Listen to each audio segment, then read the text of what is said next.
دکتر محمد توخی هستم. در مزار شریف زندگی میکنیم. ما از داخل شهر آمدیم در مسجد نوگنبز حاجی پیاده شریف. دیگه شرایط دیده وضعیت امنیتی فضل خدا خوب است. آمدیم اینجا روز را تفریح بکنیم. دیگه فضل خدا خیلی امنیت خوب است. جای بسیار سرسبز، جای بسیار امن. دیگه که دوستای خدا آمدیم اینجا شیشتیم. حال شرایط فضل خدا خیلی خوب شده و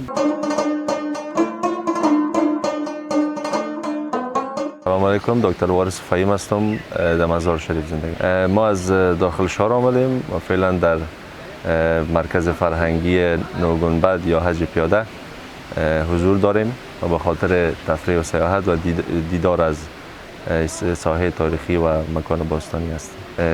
او زمان که ما آمدیم تا امروز که ما اینجا حضور داریم و میبینیم تفاوت‌ها را، خیلی تفاوت‌های زیادی در اینجا دیده میشه و واقعا که در اینجا زحمت کشیده شده، تلاش شده تا حد امکان و یک فضای درست و مناسب به خاطر توریست‌ها و کسایی که از این مکان دیدن میکنن آماده شده. از لحاظ امنیتی فضل خدا کدام مشکلی برای ما پیش نشده. بسیار راحت و بدون کدام مشکل اینجا آمدیم تا از فضایی که اینجا هست لذت ببریم، چون خودتان میدانید که داخل شهر، فضای داخل شهر تا فضای بیرون شهر بخصوص مکان‌های تاریخی خیلی تفاوت داره. واقعا از لحظاتی که تا اینجا بودیم لذت میبریم.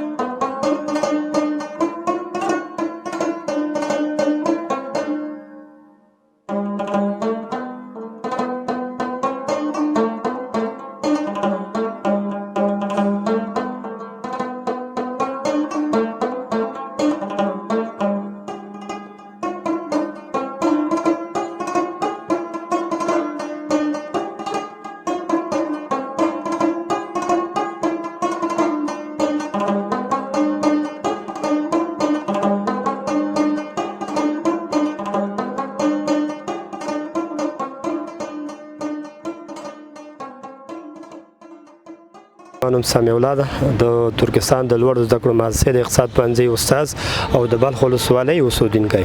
بلخ 15,000 کلن تاریخ لري. د آریایانو د ابتدا یا د ابتدا ځای و او دلته په لسګونه ډول تاریخي اثارات دي چې هغې جملې څخه موږ کولی شو چې د خواجه ابونصر پارسا د تاریخي جومات څخه د رابعې بلخي چې د دري ژبې لومړنۍ شاعره وه د هغې د مقبرې د موجودیت څخه، همدارنګه د مسجد نوګنبز چې حج پیاده په عامه اصطلاح حج پیاده بولي د هغې د موجودیت څخه، او همدارنګه چې دغه مدرسې ستاسې زموږ شاته ګورئ دغه چې یو تاریخي مدرسه د وخت یو تر ټولو غټه مدرسه وه. د بالاحصار د بلخ د شیست علیه السلام ته مربوط مرقد، همدارنګه د خواجه اکاشی ولی چې یو د حضرت محمد صلی الله علیه و وسلم د صحابه څخه و، همدارنګه نور مختلف النوع تاریخي ابدات او تاریخي اثار موږ کولی شو چې بلخ کې پیدا کړو او د دې تاریخ تر څو پیړیو ته رسیږي او څو پیړۍ کې دا تاریخ د دوی موجود ده. عموما خلک ځي او راځي، مثلا دا د سیمې خلک ډېر راځي، تګ و راتګ یې ډېر د لیدو لپاره جمعې کې یا نورو ورځو کې مناسبتي ورځو کې د چکر لپاره راځي. دا اخترونه را نږدې دي، اختر کې خلک چکر لپاره راځي، د کورنیو سره راځي، د رخصتیو په ورځ، جمعې په ورځ، داسې ورځ کې هم خلک راځي.